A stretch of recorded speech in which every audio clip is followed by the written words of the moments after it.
Hey everybody, and welcome back to another lecture with Coding with Roby. In this lecture, we're going to be talking about the delete request method through an API on how we can call a delete functionality. To do this, we're going to be using @app_decorator with the delete functionality attached, and inside the API URL, we're going to be passing in a book name. We'll also be creating a function called async delete book, which is going to take in that book name and delete that book name from the dictionary of books. So let's jump in and do this. We're going to start by creating a new function called async def delete book with a book name as a parameter.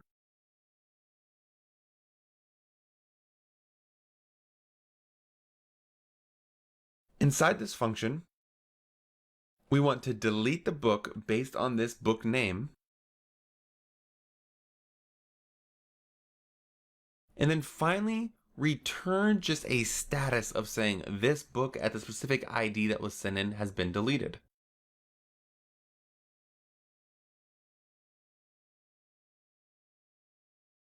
And then at the very top, we need to use the app decorator to create the delete functionality within the request method.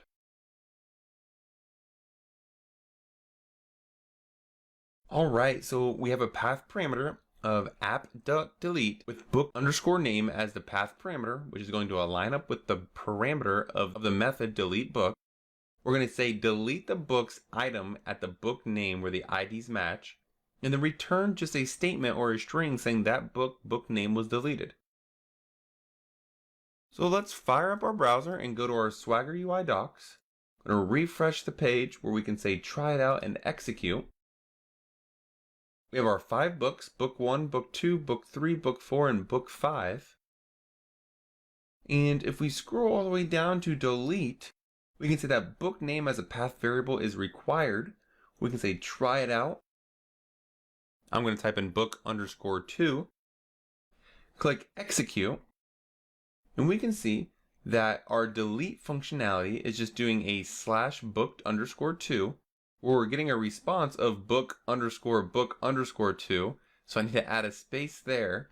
But if we scroll back up to the top and we say execute, we can see that book 2 is now gone. Let's fix that little typo where instead of that underscore right here, we just want to say space. And let's refresh and go back in here. And let's recall and execute this where we're going to get that book back because the server reloaded by us typing in the -- reload. So let's scroll back down to our delete, say execute book 2 deletion again, and we can see that book 2 was now deleted. And if we scroll back up here and we say execute this get call, book 2 is missing once again. This wraps up how we can use delete as a request method within FastAPI, and I will see you in the next video.